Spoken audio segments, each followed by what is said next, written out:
salaamaaleykum mbokku internet yu Actu Andi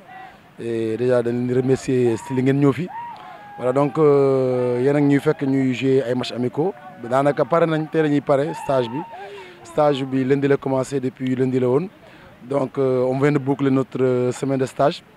mais globalement c'est lu ñu mën a jàpp si stage bi mooy lu positif la parce que déjà xale yi progressé nañ te progression boobu lañ ci doon ut après problème bu ñu am mooy ñëpp dëkk ñu Dakar.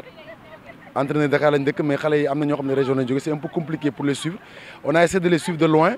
pour xool est-ce que ñoom à part des vidéos qu'on les envoie dinañu liggéey ak yooyu mais bu ñu ñëwee semaine de travail permettre nañu mën a progresser la xale yi sur les 360 les tactiques de jeu les techniquement ku nekk individuellement war nga mën a progresser te réellement yow seetaan nga leen gis nga ni on fait maintenant du beach handball léegi nag xale yi ñu ngi jouer beach handball parce que fu ñu jëm moo tax dans quelques semaines ou que dans 2 mois dañuy préparer championnat du monde donc loolu war na tax na ñu on a beaucoup insisté sur le collectif parce que stage bi fin bi yëpp c'est le collectif bi la ñuy jéem mettre en place. waaw mais xam nga qualité baa ngi fi parce que li ma waxoon dëmb rek benn média beach handball dafay collé trop ak xale bi lu mu bëgg beach handball da si collé wu parce que day def des jouets plage la des fo mais des jouets la mais des fo donc qualité yi ñuy wut si beach handball xale yi am nañ ko qualité baa ngi fi maintenant. lu am solo mooy travail dafa war a commencer waruñu ñëw stage bi dañu war a xool chaque mois nan lañ mën a dajale xale yi wala chaque week-end benn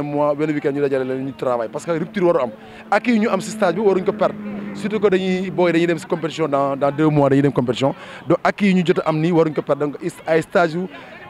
sur une semaine wala chaque mois war nañ am 2 mois prochain war nañ am 2 fois ay série d'entraînement. C'est important li nga souligner parce que mais faut pas oublier que ñoom à la plupart am na ñoom 15 ans am na ñoom 16 ans ay xale lañ donc dans 2 ans peut-être 1 an et demi dañuy màgg il y a 8 mois un joueur comme Toussaint il n'avait pas ce talent il a grandi il faut que ils sont jeunes mais peut-être que depuis 2026 parce que ñu ngi xalaat aussi sur le travail musculaire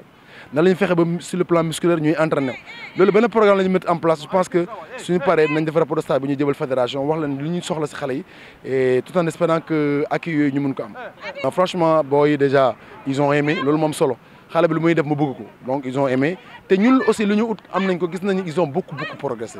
voilà donc loolu am nañ ko ci loo tax sànq ma ne la rupture bi la ñuy bañ dañuy bëgg mu continuer nga am ne ñu dajale leen benn week-end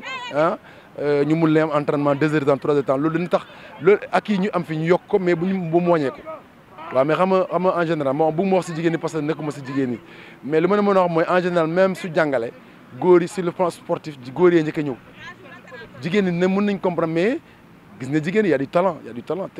ba pare ça tourne très bien mais bëgguma juger bëgg naa côté jigéen ñi Aziz wala keneen ñëw wax si mais li ma mën a wax mooy ñun dañuy jàng loolu il faut que ñu retenir ko xale yi dañuy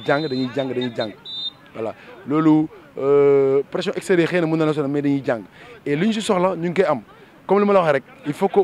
ñuy continuer di travailler loolu rek moo ñu mën a génne si affaire bi parce que y a un mondial qui vient dans 3 mois mais Jeux olympiques baa ngi ñëw loolu il faut ñu liggéey ci lu baax a baax waaw d'abord Jeux yi mondial bi laay koy mondial bi mooy nekk premier test parce que xale yi mosuñu compétir loolu xam nga loolu équipe bu du compétir problème la mais ñoom ñu ngi waaj a dem compétition boobu moo war a nekk seen premier test dañ leen mën a dimbali ñu mën a xam comment la compétition bi na lay demee une compétition internationale donc suñ fa jógee JOJ bi objectif la mais après comme ni ma lay wax rek ñun dañuy jàng voilà mais nag Sénégal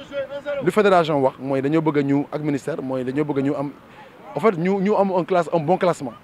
te loolu nag si liggéey la ko continuer comme ni ma la wax rek il faut pas que rupture am il faut xale yi continuer di entraîner avant prochain stage bi yoo xam ne je pense que mois de juin la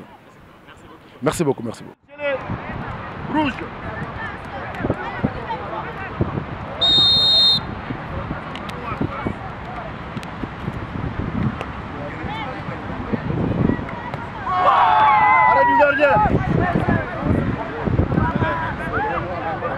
mais d'abord maa ngi gërëm Actu Andi bi ñëw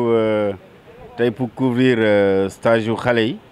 sama teewaay c'est naturel ñëwoon naa premier jour bi pour lancer le stage tey mooy clôture bi donc c'est normal qu'en tant que président de la fédération ma ñëwaat tey pour accompagner le staff technique du beach mais surtout xool ci biir semaine bi li nga xam ne moom la xale yi liggéey avec nos experts yi nga xam ne fédération internationale moom moo leen ñu yónnee. waaw xam nga bi stage mooy suñu juróom-benneeli yoon ñuy def stage ak xale yi depuis 2022 2023 def nañ juróomi stage yoo xam ne fédération moo ko jël en charge parce que ñun bi ñu waxee ne JOJ beach handball la dañu jël suñu ay dispositions pour que ñu mën a préparer sélection nationale yi parce que beach handball malheureusement amagul pratique ci Sénégal donc bi mooy juróom-benneeli stage ñuy remercier bu baax nag ministère des sports parce que stage bi moom moo ko jël en charge madame le ministre joxoon nañu ay assurance donc ces services wéyal nañu assurance yooyu ba tey stage ça se passe dans de très bonnes conditions les enfants sont à l'hôtel les experts aussi sont là dans de bonnes conditions tout comme les entraîneurs je pense que am nañ juróom-benn fan yoo xam ne vraiment ñoom ci seen biir ñoo nekk te matin et soir ñu ngi liggéey bien sûr avec des après-midi de repos li nga xam ne moom lañ ma rendre compte léegi bi may wax ak l'expert de l'IHF ci wàllu préparation bi am na solo parce que ñoom gis nañ ne xale yi tant que ñu ngi nekk en stage ñu ngi am progression te actuellement nii progression bi feeñ na bu baax a baax ci ñoom ba tax na li nga xam ne jàpp nañ ko mooy prochaine retrouvailles yi nga xam ne war nañ ko am muy au mois de juin et particulièrement d'ailleurs mois de juin nga xam ne certainement fédération internationale wax nañ ma ne même tey ci suba que dinañ ñu inviter championnat du monde pour que ñu gën a parfaire suñu préparation indi xale yi pour la première fois en situation de compétition loolu genre préparation la ci biir préparation bi la dugg mais dañ koy def préparation boo xam ne c'est axé sur des situations réelles de compétition internationale loolu c'est au mois de juin waxtaanoon nañ ci ak ministre bi ba mu joxoon ñu son ok fédération internationale ñu ngi xaar fii ak ñuy def tirage bi peut-être semaine prochaine ñu yónnee ñu loolu mais globalement li nga xam ne moom la ma experts yi wax parce que ay experts yu mag la ñu Mika moo nekkoon sélectionneur équipe de France Valérie nekkoon gardienne de but équipe nationale de France de handball féminin pendant plusieurs années nekkoon une des meilleures gardiennes au monde te ñoom ñoo ñëw pendant une semaine nekk ak xale ñoom la IHF détaché pour ñu jëlal ñu en charge les deux sélections ànd ko avec les techniciens locaux donc liggéey boobu ñoom ñu ngi nekk en parfaite harmonie avec Cassius coordonnateur technique et les 4 entraîneurs locaux que la fédération a désignés donc voilà stage bi ça leur a permis de bien progresser léegi li ci des nag mooy ñun à l'interne ñoom dañuy dem stage bi day jeex mais je pense que enseignement bi ñu tiré mooy il faut que ñu mën a liggéey au moins une fois par semaine ñu renforcer xale yi avec les entraîneurs locaux ñu liggéey deuxièmement également au plan physique des aptitudes physiques il faut que ñu gën a renforcer xale yi am un bon préparateur physique qui vient les renforcer parce que quelquefois il leur faut de la masse parce que c'est un sport de plage donc yooyu mooy enseignement yi mais au plan tactique au plan technique gis nañ ne ñoom ci liñ ma wax gis nañ une très grande progression des enfants loolu dañ ciy sant yàlla. waaw mondial bi moom c'est une étape dans notre préparation mondial bi il faut pas aller là-bas naan da ngay xalaat ne da ngay am ay yenn résultats non mondial bi tu y vas dans le cadre de ta préparation parce que les équipes yi dem mondial c'est des équipes yoo xam ne yàgg nañ jouer beach te dañuy def ay phases de qualification ba yegg mondial nous on va être une équipe invitée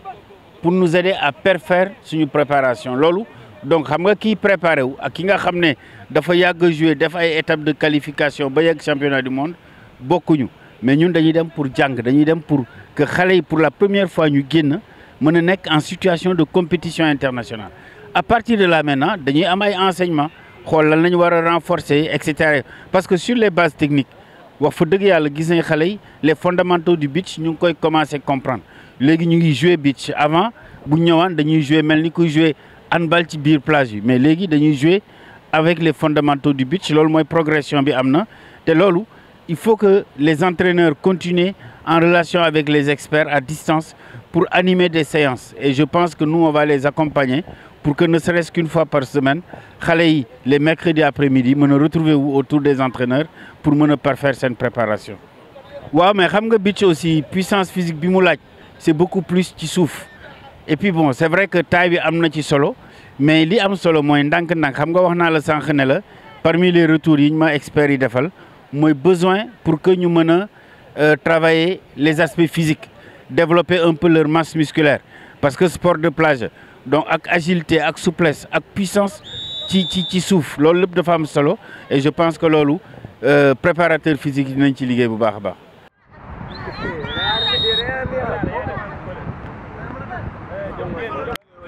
da ngay def rek de sax guddi war a noppalu ak entraînement yi ni mu méttee xoolal li jël entraînement yi ni mu méttee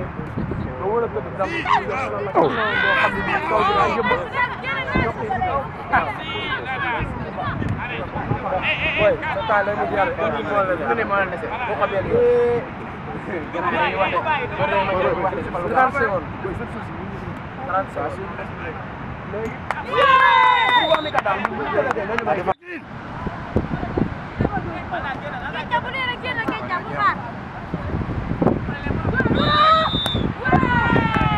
d'abord maa ngi leen di nuyu di leen ziare bu baax a baax di nuyu internet yëpp di nuyu waa Actu Hann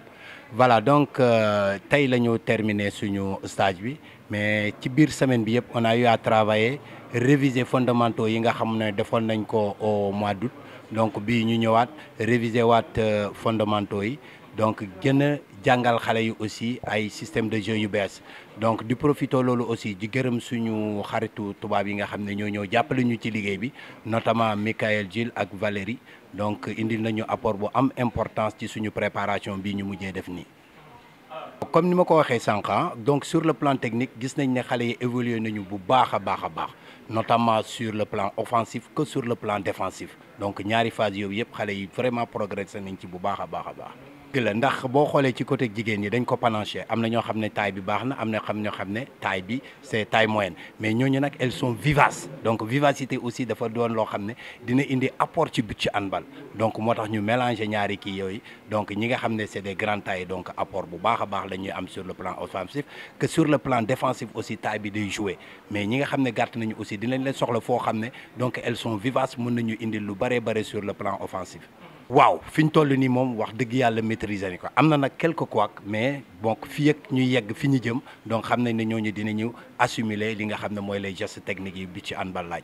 mondial yi nag dañuy dem pour natt suñu bopp xool fu ñu toll ci liggéey bi parce que tamit ay grandes nations lañ fay dajal donc ça nous permettra ñun ñu jàng donc xam au moins lan moo nekk ci grande compétition haute compétition lan moo fa ne ça nous permettra bu ñu dellu si ñu mën a préparer sérieusement JOJ par rapport ak adversaires yi ñuy dajal foofu. comme ni ma la ko waxee xam nga Sénégal mooy abrité les JOJ Dakar 2026 donc yaakaar nañ ne nag groupe yi ñu am ni groupe de performance bi ñu am ni mën nañ ci sori lool sax mën nañ ci sori lool incha allah rabbi non mënul doon handicap ndax boo xoolee stage yi ñu jot a jëf yëpp ci période vacances scolaires lañ ko def donc bii nii xam nga am na vacances scolaires donc prochain stage bi aussi ci vacances scolaires lay doon nga xam ne xale yi dinañ leen mën a am temps mais néanmoins aussi xale yi bu ñu ñibbee du ñu toog parce que dañu joxe ay directives seen coach yi nga xam ne ñoo leen yor foofu ñu continuer suivi continuer le travail pour que xale yi bu ñu dellu siwaatee au lieu que ñuy régresser dañuy gën a progresser waaw. maa ngi tudd Ndeye Fatou Gueye je suis coach au niveau des U16 U17 beach handball fii ci Sénégal ci préparation pour JOJ ak mondial bi nga xam ne moom lañ jëm incha allah. déjà progression xale yi techniquement progressé nañ. et puis ñu ngi commencé di comprendre aussi phase jeu yi physiquement aussi ñi ngi amélioré wu staff bi ñoom ñëpp ñi ngi dajaloo mais ñi ngi trouver ay moyens yoo xam ne pour compenser yi nga xam ne ay manquement ay lacunes yi nga xam ne moom la ñu gis ci xale yi ñi ngi teg tamit base bu baax waaw. jigéen ñi aussi noté nañ ay amélioration c'est vrai que am na ay lacunes yu des physiquement xëy na am na ñoo xam ne war nañ dugg salle de musculation ak ñoom it seen ñu xaw a renforcer un peu physiquement mais sur le plan jeu ak technique quand même ñi ngi avancé ñi ngi progressé bu baax a baax. waaw xam nga dafa am travail boo xam ne il faut que tamit ñi nga xam ne ñoo nekk ci région yi wala ñi nga xam ne ñoo am ay club coach yi ak ligue yi ñu jàppale ci tuuti ñi nga xam ne surtout dañuy sori même ñi nekk fii. il faut que ñoom tamit ñu jàppale ñu sur un certain travail bañ a bàyyi xale yi ñoom kese ñu jéem leen a jàppale xool naka la ñuy def parce que bu ñu leen jàppalee ñun lañ jàppale bu ñu leen jàppalee Sénégal lañ jàppale kon lépp day gën a avancer il faut que dina leen envoyer ñoom ñe ku ci nekk li nga war a travailler ngeen ñu def ay vidéo xool li ñu leen sant ak li ñuy def parce que tamit léegi monde bi noonu lay évoluer par rapport ak li nga soxla foog nga xool comment tu vas faire pour réussir sa objectif bi nga visé nga réussir ko. Sur le plan technique individuellement ça va individuellement xale yaa ngi am ay base ñi ngi commencé di réussir yenn gestes techniques yi ñi ngi yokku sax bay jouer comme ni ko Mika waxee léegi ñi ngi commencé di jouer beach au début dootoo xam lan lay xaw a ndurool parce que c'est normal initiation beeg yooyu ba pare dañu gaaw progresser wax dëgg fa neex yàlla bu xale yi ay jàmbaar la ñu ngi progressé techniquement sur le plan du jeu sur le plan individuel sur les gestes techniques ñu ngi commencé di progressé wax dëgg yàlla. mondial bi liñ ci bëggoon mooy surtout am sparring partenaire maanaam ñu jauger niveau xale yi li nga xam ne moom la ñuy joué fii actuellement loolu moo ñu manqué xam nga beach hand du loo xam ne d'habitude bu ñu koy joué fii sunu club yi dañ koy joué de façon pour vacances am ay activités yu ñu def. léegi nag dañu manqué ay adversaires yoo xam ne pour ñu mën a xam sur le plan du jeu ce que ça vaut li nga xam ne moom la ñu di préparer depuis boobu ba léegi mondial bi loolu lañu servir incha allah dinañu permettre ñu xam suñu niveau suñu travail lan mooy lacune lan la ñu war a yokk lan moo baax ça va nous permettre de garder ça. waaw maa ngi lay nuyu maa ngi lay fay bu baax di kontaan ci présence Actu Hand au sein de la tanière du beach handball sénégalais donc comme ni ngeen ko defee ñu ngi ñëw fii ci préparation. Jeux olympiques de la jeunesse pour le beach handball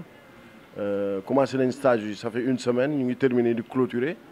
donc attente yi ñu ci amoon yëpp on pourrait dire que ça s'est bien passé les xale yi liggéey nañ bu baax et puis fédération objectivement woon mooy di gën a préparer xale yi quelles que soient les conditions yi ñu mën a am mais actuellement conditions yi préparé wu ça tend de plus en plus vers l'excellence.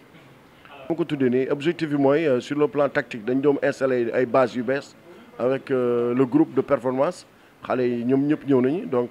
bari nañ ay situations yi ñu teg di permettre xale yi ñoo xam ne dinañ mën a nekk à l'aise sur beach handball donc même sax ci compétition on a fait 2 matchs yoo xam ne les résultats ont été très probants objectif bi ñu njëkk am ni mooy c'est-à-dire monter une équipe de beach handball boo xam ne compétitive à l'international ci lañ nekk nii actuellement je pense que am na beneen stage bi ñëwaat. boo xam ne day jege compétition yi boobu dinañ mën a permettre aussi ñu xoolaat yenn erreurs yu ñu am pour pouvoir les rectifier. dafa am objectif yu ñu amoon parce que ba ñu njëkkee def stage bi au mois de décembre c'est ñu am installé certaines bases yoo xam ne fondamentales ci beach handball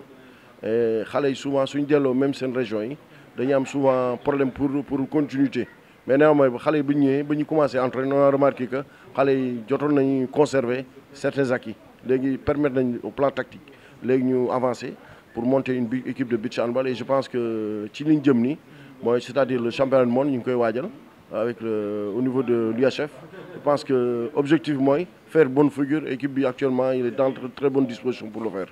que planification bi sooy jël def planification da ngay prendre en compte plusieurs aspects c'est-à-dire composante sélection bi c'est en majeure partie des élèves donc on utilise souvent les vacances scolaires. Puisque planification defoon nañ ko avec le ministère des sports léegi souvent les vacances scolaires la ñu gën a insister ou bien